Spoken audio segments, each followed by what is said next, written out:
We all know the Chanukah story. Although outmanned and outgunned by an overwhelming army, the brave Jewish forces were victorious over the Greeks. Hoping to relight the holy menorah, the Maccabees found one cruse of the requisite pure oil to use for that purpose. At that point, there was a miracle.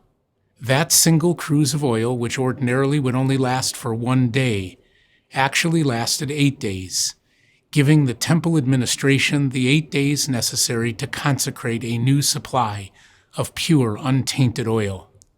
And so we celebrate the miracle of that sacred menorah in the temple, remaining lit through the 8 days of what became the festival, as we know it, of Chanukah. There is, though, an obvious question here. Although it was very nice that the menorah burned so long, so unexpectedly, the much more remarkable and miraculous event, the Maccabees routing the militarily superior Greeks, goes uncelebrated. It would seem that of the two miracles, the military victory was a far greater one. So why don't we celebrate that great victory, which returned control of our land to us and restored our religious freedom? The answer to that question defines us. The Jewish people do not celebrate military victories. We don't rejoice in the suffering of our enemies or at their ultimate defeat. Although war is sometimes necessary, it is not a time for rejoicing. Instead, what do? We dispel darkness. We light lights, spiritually, metaphysically, and literally. We respond to darkness and ignorance and savagery by illuminating the world around us, by educating, by reminding the world constantly of the importance of light and spirituality.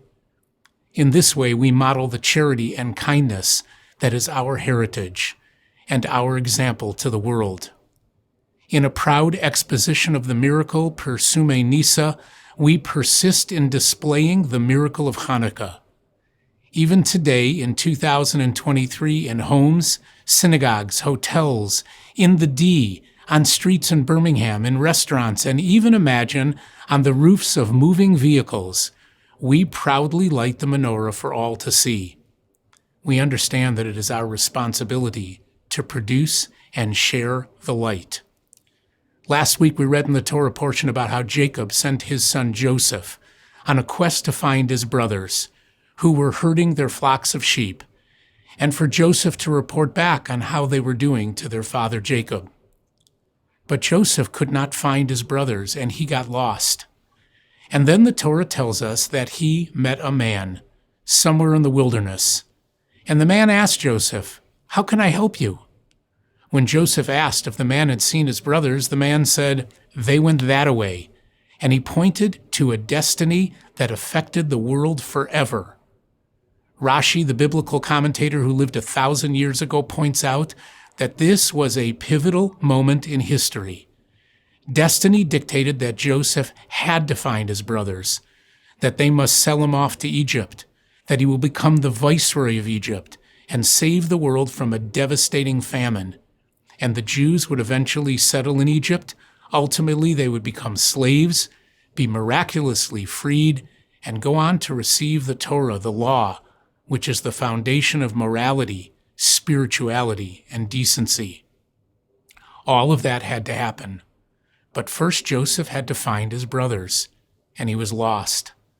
The commentator Rashi asserts that this was such an essential, existential, consequential moment in world history that God had to send down an angel, in fact the angel Gavriel, who in the guise of a man encountered Joseph in the wilderness and pointed out the right way to continue to the destiny that affected the world forever.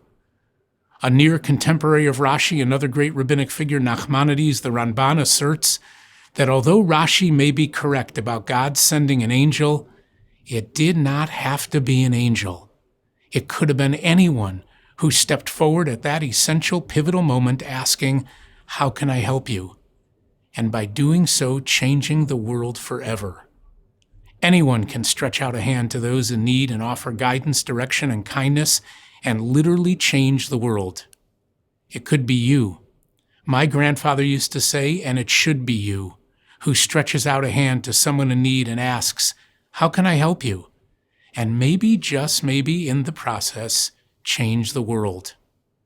Throughout the millennia, that has been our mission: to dispel darkness, to create light, to perform acts of kindness, and to help others. In effect, to be a light unto the nations. Here in our community of Detroit, we see it in so many beautiful ways. We see acts of kindness and generosity and unity in the hands of so many who create light and extinguish darkness. What a wonderful community we are privileged to live in. Please enjoy the last hours of Chanukah on the last of these 8 days and continue to carry that light.